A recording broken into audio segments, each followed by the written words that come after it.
The universe. How big is it? Does it have a center? Does it have an edge?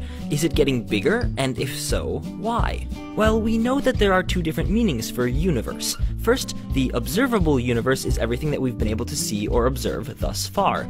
And second, the universe, or the whole universe, means everything that exists or has existed or will exist. More specifically, the observable universe is the region of space visible to us from Earth. And since the universe is only about 13.8 billion years old, and light takes time to travel through space, then regardless of what direction we look, we see light that's been traveling at most 13.8 billion years. So it's logical to think that the observable universe must then be 2 times 13.77 equals 27.5 billion light years across. But it's not. That's because over time, space has been expanding, so the distant objects that gave off that light 13.8 billion years ago have since moved even farther away from us. Today, those distant objects are a bit more than 46 billion light years away. Multiply times 2 and you get 93 billion light years, the diameter of the observable universe. To give you a sense of scale, the size of the Earth within the observable universe is roughly equivalent to the size of a virus within the solar system. Although that doesn't help much because we can't really appreciate the incomprehensible smallness of a virus nor the bewildering bigness of our solar system either. So let's just say that the observable universe is stupendously big. But the whole universe, as far as we can tell, is a lot bigger. Space is most likely infinite, or at least it doesn't have an edge, though the difference between those is another story unto itself. Now, what about the center of the universe? Well, the observable universe has a center. Us. We're at the center of the observable universe because the observable universe is just the region of space visible from Earth. And kind of like how the view from a very tall tower is a circle centered on the tower, the piece of space we can see from here is naturally centered here.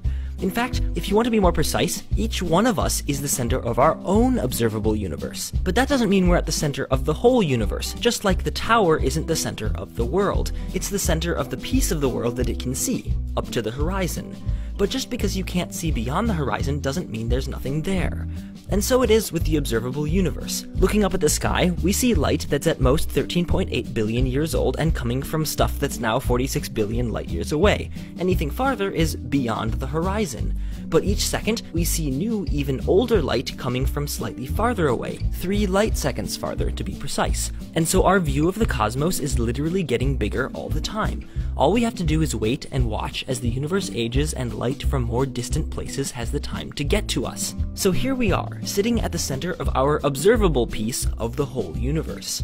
How big is the universe? Well, the observable universe is currently 93 billion light years across. The whole universe is probably infinite. Does the universe have an edge? The observable universe does. It's 46 billion light years away in any direction. And the whole universe has a temporal edge, or what we call a beginning, but almost certainly not a spatial one. Does the universe have a center? Again, the observable universe does. You. The universe as a whole? Almost certainly not. And is the universe getting bigger? Yes, space is expanding, which makes both the observable universe and the whole universe bigger. Plus, over time, we see older and older light coming from farther and farther away, so our observable universe gets bigger that way too. And that, in a nutshell, is our view from the tower. You are the center of the universe, and so am I, and so is everyone else, and so is no one.